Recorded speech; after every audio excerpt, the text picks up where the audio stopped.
ఆలియా, ఎక్కడున్నావమ్మా నువ్వు? నానమ్మా, మీరింత రాత్రిపూట పడుకోలేదా? ఇంకా మేలుకునే ఉన్నారేంటి? ఎలా నిద్ర పడుతుంది ఆలియా? ఒకవైపు నాకు ప్రజ్ఞ గురించి ఏమీ తెలియలేదు, అభి వెళ్ళాడు, వాడి గురించి కూడా తెలియడం లేదు. ఇంత అర్ధరాత్రి వాళ్ళు ఎక్కడ అవస్థ పడుతున్నారో ఏమో. అయ్యో నువ్వు ఒక నానమ్మా. పని చేయి తల్లి, నువ్వు ఒకసారి ఫోన్ చేసి చూడు. నువ్వు ట్రై చేయి, ఫోన్ రీచబుల్ వస్తుందో లేదో. నానమ్మా, ముందు మీరు రిలాక్స్డ్ గా ఉండండి. కొంచెం కూడా కంగారు పడద్దు. అన్నయ్య అక్కడ పోలీసులతో ఉన్నారు. He's absolutely safe. వదిన్ని కూడా క్షేమంగా ఇంటికి తీసుకొని వస్తాడు. ఎందుకు అలా అబద్ధం చెప్తున్నావు?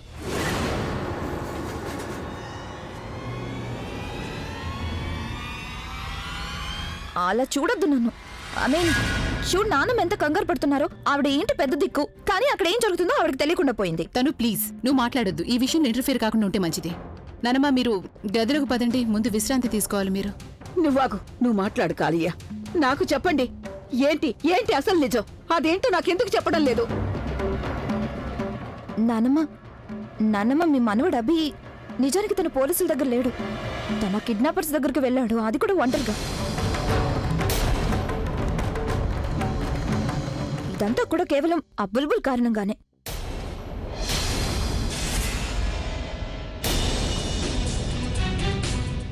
కానీ బుల్బుల్ కారణంగా ఎందుకు? ఇదైతే నాన్నమ్మ మీరు స్వయంగా బుల్బుల్ని అడిగి తెలుసుకోండి. అసలే మీకు తన మీద ప్రజ్ఞ మీద చాలా నమ్మకం కదా. మీరు అడగండి తనని ఈ విషయం అందరి దగ్గర ఎందుకు దాచిపెట్టిందో. ఓయ్ తను, ఏం చెప్పాలనుకున్నా నేరుగా చెప్పు. అడ్డదిడ్డంగా ఎందుకు మాట్లాడుతున్నావు? నాన్నమ్మ, మీకు అసలు ఈ విషయం తెలియదు. ఆ కిడ్నాపర్స్ ప్లీజ్ తను ప్రజ్ఞని కాదు, నిజానికి బుల్బుల్ని కిడ్నాప్ చేయడానికి వచ్చాడు.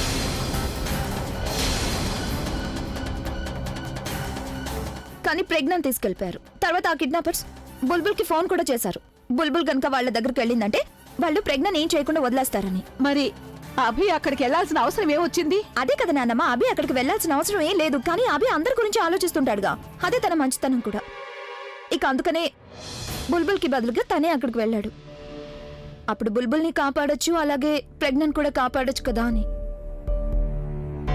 నాన్నమ్మ, మీరు ఏమీ అనుకోకపోతే మీకు ఒక విషయం చెప్పనా? నాకేమనిపిస్తుందంటే బహుశా అభి ఇంకా ప్రజ్ఞ కిడ్నాపర్స్ దగ్గర బందీగా ఉన్నారేమో అని. నానమ్మ, తను ఒకవేళ అనుకుంటే అభిని ఆపుండొచ్చు, అక్కడికి వెళ్లకుండా అడ్డుపడి ఉండొచ్చు కదా. ఐమ్ ష్యూర్ అభి అక్కడికి వెళ్ళడానికి తనే కన్విన్స్ చేసి ఉంటుంది. అమ్మమ్మ, నానమ్మ, ఆర్ యు ఓకే? తను నేను నీకు చెప్పాను కదా ఇవన్నీ నానమ్మకు చెప్పకూడదు అని. కానీ నీకు మనసాక్షి లేదు కదా, ఇవన్నీ చెప్పాల్సిన అవసరం ఏమొచ్చింది? అమ్మమ్మ, మీరు ప్లీజ్ నా మీద నమ్మకం ఉంచండి. అక్క ఇంకా బావగారు. అక్కయ్య, నువ్వు ముందు మందులు వేసుకో, తర్వాత నిద్రపో. ఆలియా, అక్కయ్యని గదిలోకి తీసుకెళ్ళి. బుల్బుల్, జస్ట్ లీవ్ హర్ అలోన్.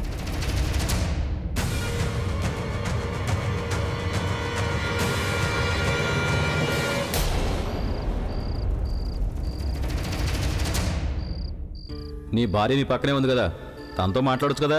ఇదే మీ ఆఖరి రాత్రి కాబట్టి తనతో సంతోషంగా గడుపు. చూసారా, నేను చెప్పాను కదా, మొత్తం అంతా మీ వల్ల జరుగుతోంది. అసలు ఎందుకు నువ్వేం మాట్లాడుతున్నావు? లేకపోతే మరేంటి, ఇక్కడికి మీరు రావాల్సిన అవసరం ఏమొచ్చింది? వీళ్ళంత మంచి వాళ్ళేమీ కాదండి. నువ్వు ఈ విషయం చెప్పి చాలా మంచి పని చేసావు. లేకపోతే కిడ్నాపర్ చాలా మంచి వాళ్ళు అనుకున్నాను నేను. మీరు నన్ను ఎగతాళి చేస్తున్నారా? చేతులు కట్టేస్తున్నాయి, లేకపోతే ఇంకేమైనా చేసి ఉండేవాడిని. చూడండి, మీరు దయచేసి మాటలు మార్చుకోండి. నేను సమస్యలో ఉన్నానని మిమ్మల్ని కూడా మీరు సమస్యలో పడేసుకున్నారు. చాలా తెలివైన వారు అనుకుంటూ ఉంటారుగా, మరి ఇప్పుడేమయ్యాయి మీ తెలివితేటలు? ప్రతిసారి తెలివితేటలు పంచాలని ఏం లేదు కదా, ఒకసారి ధైర్యం కూడా పంచాల్సి ఉంటుంది. కానీ దానివల్ల ఏం లాభం ఉంటుంది చెప్పండి? ఇద్దరిని ఇక్కడ కట్టిపడేశారు కదా.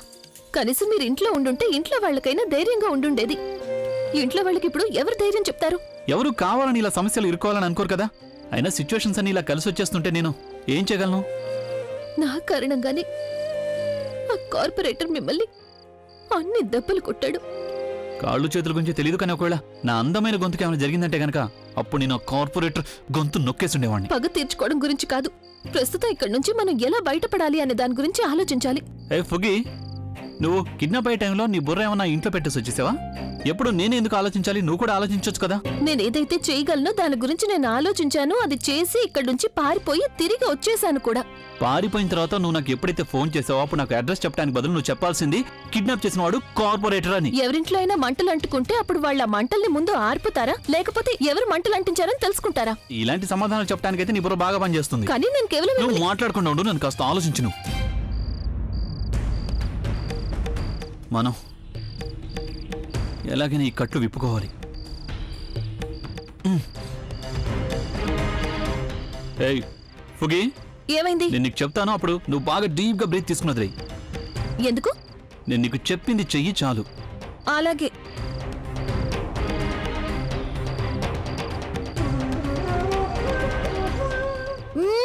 నువ్వు అని ఎందుకంటున్నావు? నేను ఊపిరి బిగుపెట్టి ఎలా మాట్లాడగలను? ఓ, నీకు ఈ టాలెంట్ కూడా ఉందేమో నేను అనుకున్నాను. సరే, నేను ఇప్పుడు 3 లెక్క పెడతాను, ఆ తర్వాత మన ఇద్దరం ఊపిరి బిగబెట్టి కూర్చుందాం. అలాగే. రెడీ? రెడీ. 1 2 3.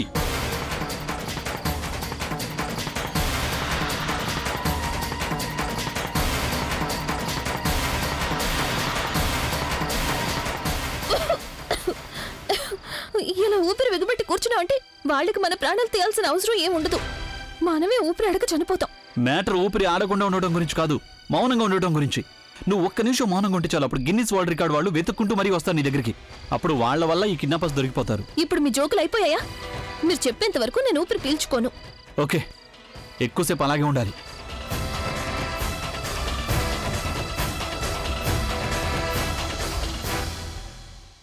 ఎందుకు తను నువ్వు ఇలా చేసావు? అమ్మమ్మకి ఇవన్నీ చెప్పాల్సిన అవసరం ఏమొచ్చింది? నీకు ఆల్రెడీ తెలుసు కదా అమ్మమ్మ ఆరోగ్యం అంతగా బాలేదని, బావగారి ప్రాణాలకి ప్రమాదం ఉందని, ఆయన కిడ్నాపర్స్ దగ్గర బందీగా ఉన్నారని నువ్వెందుకు చెప్పావు? చిల్ బుల్బుల్, నేను కేవలం చెప్పానంతే.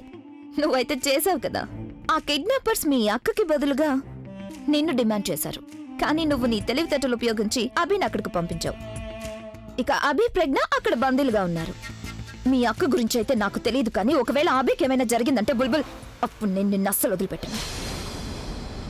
చాలా సరదాగా ఉంది కదా నీ ఎంగేజ్మెంట్ రోజున ఆ విధంగా ఆ ఆట నాడడానికి, కానీ నీ ఈ ఆట కారణంగా మా జీవితాలు పూర్తిగా బలైపోతున్నాయి. నా అభి నాకు దూరంగా వెళ్ళిపోయాడు. ఐ జస్ట్ హోప్ నా అభి క్షేమంగా ఇంటికి తిరిగి రావాలి. ఇక ఆ ప్రజ్ఞ ఎప్పటికీ తిరిగి రాకూడదు. అప్పుడే దానికి శిక్ష నీకు పడుతుంది. ఇక ఎప్పుడైతే అందరికీ తెలిసిపోతుందో ఇదంతా కూడా నీ కారణంగానే జరిగిందని, అప్పుడు ఈ ఇంట్లో ప్రతి ఒక్కరూ నిన్ను ద్వేషిస్తారు. చివరికి నువ్వు ప్రేమించే ప్రవీణ్ కూడా.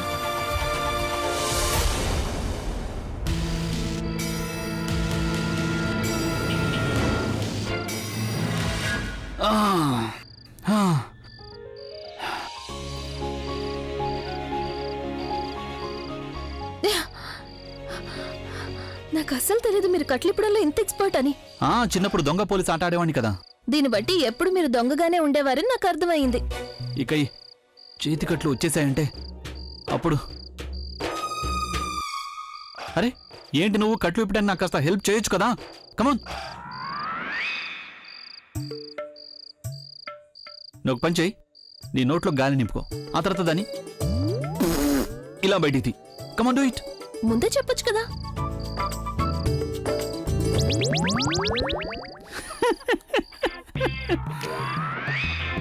చూసావా, నేను నీకు సరిగ్గానే పేరు పెట్టాను కదా, ఫుగి అని. అచ్చం ఫుగిలాగే ఉన్నావు నువ్వు నోట్లో గాలి నింపుకుంటే. కానీ మీరే కదా నన్ను సాయం అడిగారు. మీది ఏ పల్లెటూరు? పల్లెటూరా? నువ్వు మీ పల్లెటూరుకి వెళ్ళినప్పుడు మీ ఊళ్ళో పిల్లలు నీ వెంట పడుతుంటారు కదా, ఫుగి వచ్చేసిందని. అరే పళ్ళతో విప్పమని చెప్పాను. ఇదిగో నాకు కాస్త సాయం చెయ్యి.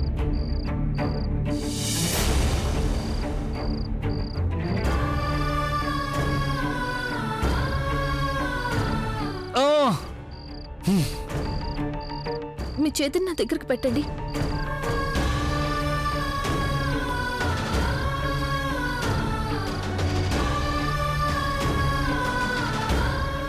ఏ ఫుగి, నువ్వు అసలు ఏం చేస్తున్నావు? ముళ్ళు పెదాలతో కాదు, పళ్ళతో విప్పాలి. పళ్ళతో విప్పు. ఏం ఆలోచిస్తున్నావు? విప్పు. నా వల్ల కాదు. నీకు కిడ్నాపర్స్ కి దొరకటం తప్పించి ఇంకేం చేయడం వచ్చు? ఇంత పెద్ద పెద్ద పళ్ళు జనాల్ని భయపెట్టానుకున్నాయా?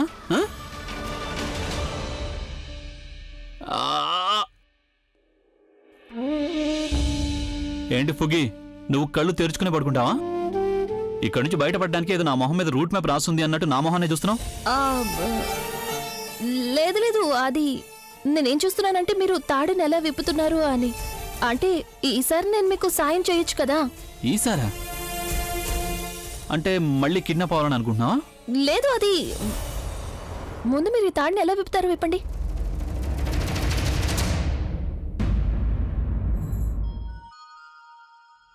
ఇక ఎప్పుడైతే అందరికీ తెలిసిపోతుందో ఇదంతా కూడా నీ కారణంగానే జరిగిందని, అప్పుడు ఈ ఇంట్లో ప్రతి ఒక్కరూ నిన్ను ద్వేషిస్తారు. చివరికి నువ్వు ప్రేమించే ప్రవీణ్ కూడా.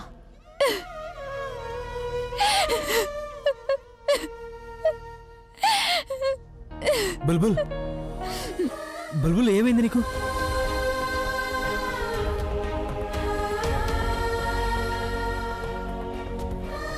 చూడు బుల్బుల్, నాకు తెలుసు నువ్వు ప్రజ్ఞావదన విషయంలో చాలా వరీడ్గా ఉన్నావని, కానీ కొంచెమైనా ధైర్యంగా ఉండాలిగా.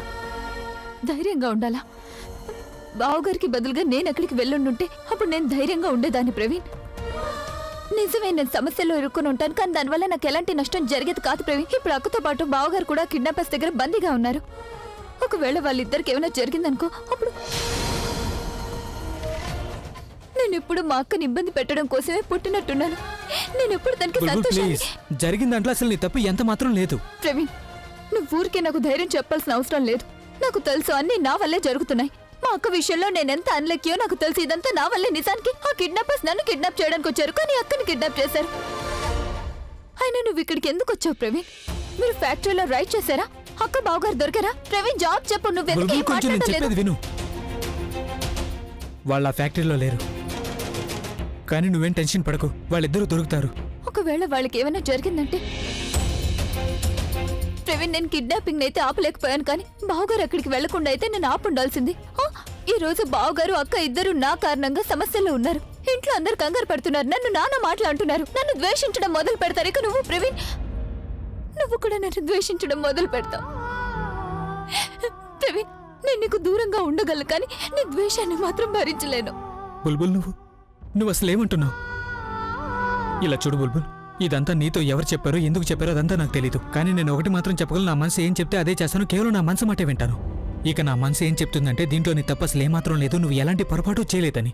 ఇక ఈ ప్రపంచం గురించటావా, నేనున్నంత వరకు కూడా నీ మీద ఎలాంటి నింద పడకుండా నేను చూసుకుంటాను. బుల్బుల్, నేను నిన్ను ఎంతగా ప్రేమిస్తున్నానంటే ఎప్పుడు కూడా నీ మీద ఎలాంటి నింద ఎలాంటి అపవాదు రానివ్వలేను. ఒకసారి నా కళ్ళలోకి చూడు. నేను నిన్ను ద్వేషించగలనని నీకు నిజంగా అనిపిస్తుందా? బుల్బుల్, నా కళ్ళలో నీ మీద కేవలం ప్రేమ మాత్రమే ఉంటుంది. ఆ ప్రేమ నా కళ్ళు మూత పడే వరకు అలాగే ఉంటుంది బుల్బుల్.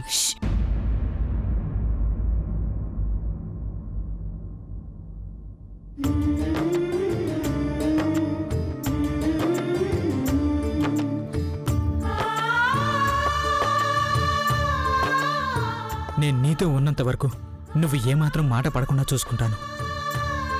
అలాగే ప్రజ్ఞ వదిన అభి దగ్గర ఉన్నంత వరకు ఐఎమ్ షూర్ అభి తనకేమీ జరగనివ్వడు.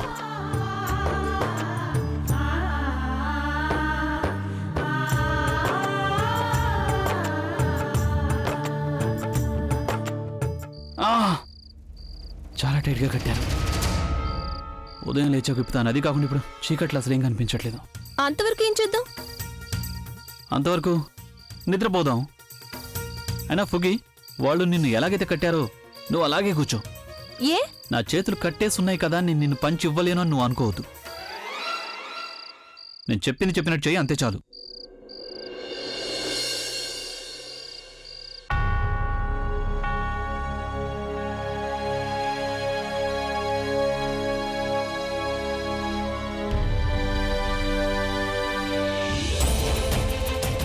ఈ రోజు బావగారు అక్క ఇద్దరు నా కారణంగా సమస్యలో ఉన్నారు. ఇంట్లో అందరు కంగారు పడుతున్నారు, నన్ను నాన్న మాట్లాడుతున్నారు, నన్ను ద్వేషించడం మొదలు పెడతారు. ఇక నువ్వు ప్రవీణ్, నువ్వు కూడా నన్ను ద్వేషించడం మొదలు పెడతావు. అసలు ఎవరై ఉంటారు ఈ కిడ్నాపర్? అయినా ఎందుకు ఇదంతా చేస్తున్నారు? ఏం కావాలి అతనికి? అతను అభికి శత్రువా, లేకపోతే బుల్బుల్ లైఫ్లో ఇంకెవరైనా ఉన్నారా? నాకు తెలుసు, ప్రేమ అనేది ఒకవైపే ఉన్నప్పుడు అందరూ దాన్ని వాగుడని అంటారని తెలుసు. అప్పట్లో నేను ఏమనుకునేవాడినంటే ఏదో ఒకరోజు బుల్బుల్ నా ప్రేమని తప్పక గుర్తిస్తుంది అనుకున్నాను. బుల్బుల్, ఇప్పుడు నీకు అర్థమైపోయింది కదా నేను నిన్నెంతగానో ప్రేమిస్తున్నానని. మరి అతన్ని ఎందుకు పెళ్లి చేసుకుంటున్నావు? ఒకవేళ సురేష్ ఇదంతా చేయలేదు కదా? అరే, ఇది బుల్బుల్ ఫోన్. బుల్బుల్, నేను చెప్పే జాగ్రత్తగా విను. ఒకవేళ ఫోన్ పెట్టేశావంటే ఆ తర్వాత చాలా బాధపడతావు. నాకు తెలుసు నువ్వు నన్ను ఎంతగానో ద్వేషిస్తున్నావని, కానీ నువ్వు నన్ను ఎంతగా ద్వేషిస్తున్నావో నిన్ను పొందాలన్న కోరిక నాలో అంతలా పెరిగిపోతుంది రోజు రోజుకి, క్షణం. ఒకవేళ తనే అయి ఉండొచ్చు. నేను తెలుసుకోవాలి వెంటనే. బుల్బుల్, డోంట్ వరీ బుల్బుల్, నేను నీ మీద ఎలాంటి అపవాదం రానివ్వను. ఒక మాట అడిగితే మీరు తప్పుగా అనుకోరు కదా? అడుగు. మీరు నిజంగానే నన్ను కాపాడడానికి వచ్చారా? లేదు, నేను కిడ్నాపర్స్తో దొంగ పోలీస్ ఆట ఆడడానికి వచ్చాను. మిమ్మల్ని ఇంకొక మాట అడగనా? వినండి, మీరు నన్ను నిజంగా మిస్ అయ్యారా? ఫుగ్గి ఇప్పటికే బాగా ఆలస్యమైంది, మనం ఉదయాన్నే మాట్లాడుకుందాం. ఉదయం లేచి చాలా ప్లానింగ్ చేయాలి, ఇక్కడ నుంచి బయటపడడానికి ప్రయత్నం కూడా చేయాలి. నువ్వు మిస్ అవటం గురించి మాట్లాడుతున్నావా? కానీ నాకు నిద్ర రావడం లేదు. అయితే నిన్ను ఎత్తుకుని పడుకోబెట్టినా? ఏమండి, మళ్ళీ ఏమైంది ఇప్పుడు? నాకు నిజంగానే నిద్ర రావడం లేదు. అయితే ఇప్పుడు నేను నీకు జోలపాట పాడినా? ఏమండి, ఇప్పుడు నువ్వు ఇంకొక మాట మాట్లాడినా సరే నేను ఈ కట్లని పారిపోవడానికి కాదు, నిన్ను పంచు చేయడానికి విప్పుతాను. మాట్లాడకుండా పడుకో, అలాగే నన్ను కూడా పడుకో. నువ్వు ఆ కిడ్నాపర్స్ కంటే చాలా భయంకరంగా ఉన్నావు.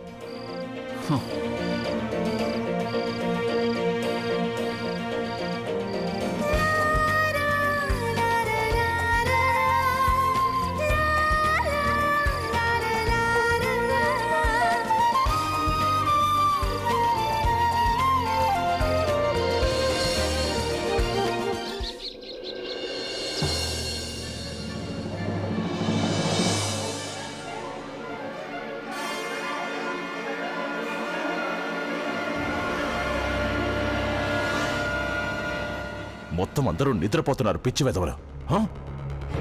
హేయ్, లేండి. లేగరా. ఎవరిది? నిద్రపోతున్నారా?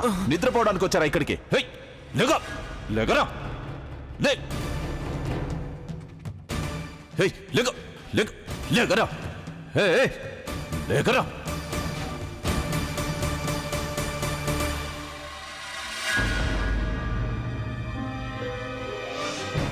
పిచ్చోళ్ళరా, రాత్రంతా అడవిలో కట్టెలు కొట్టేవాడేలా నిద్రపోతున్నారా? ఒక రాత్రి మెలకుగా ఉండలేకపోయారా మీరు? నిద్రపోవడానికి డబ్బులు ఇచ్చారా నేను? రాత్రంతా మేల్కొని ఉన్నాం, ఇంతకు ముందే కళ్ళు మూతలు పడ్డాయి. ఇక త్వరగా కానివ్వండి. ఈ కాటేజ్ చుట్టుపక్కల పెట్రోల్ పోయండి. వాళ్ళు మేలుకునే లోపే అంటించేయాలి, అర్థమైందా? కానివ్వండి, త్వరగా కానివ్వండి.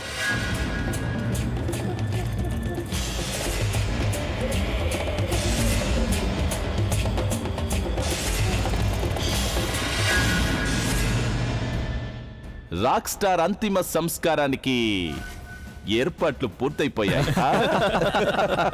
Mister Abhi, the rock star, నా తరపున నీకిచ్చే ప్రేమ కానుక నీకోసం.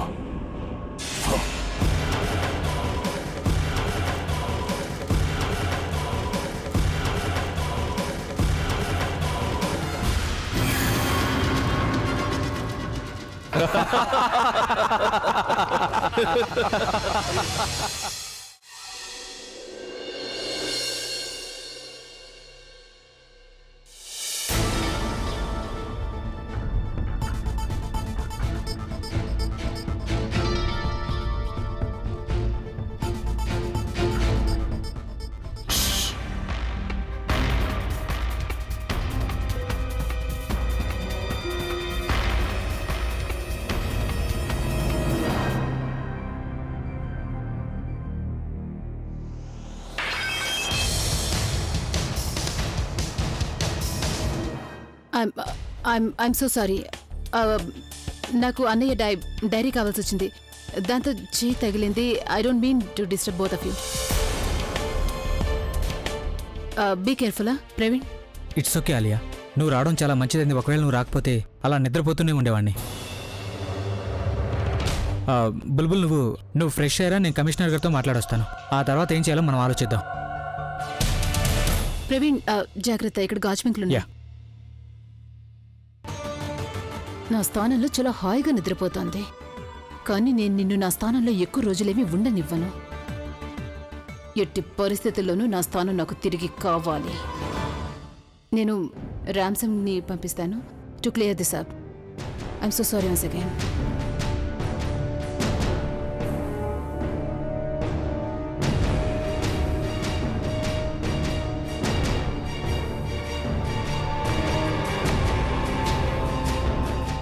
ఆ గ్లాస్ పొరపాటున పడిందా లేక కావాలనే పడేసిందా?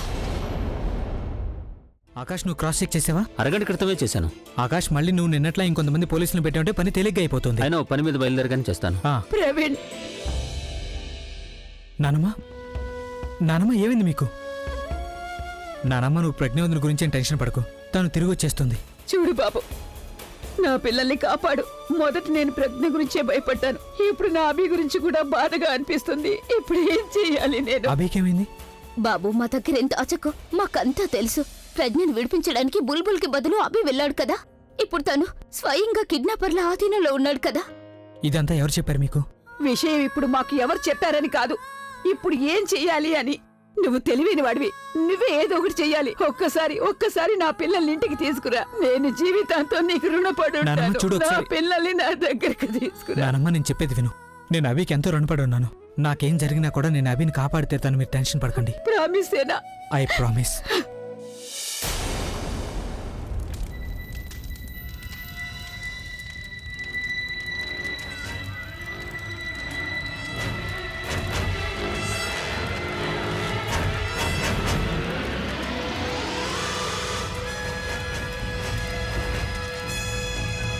ఫుగి ఫుగి ఫుగి లే ఫుగి.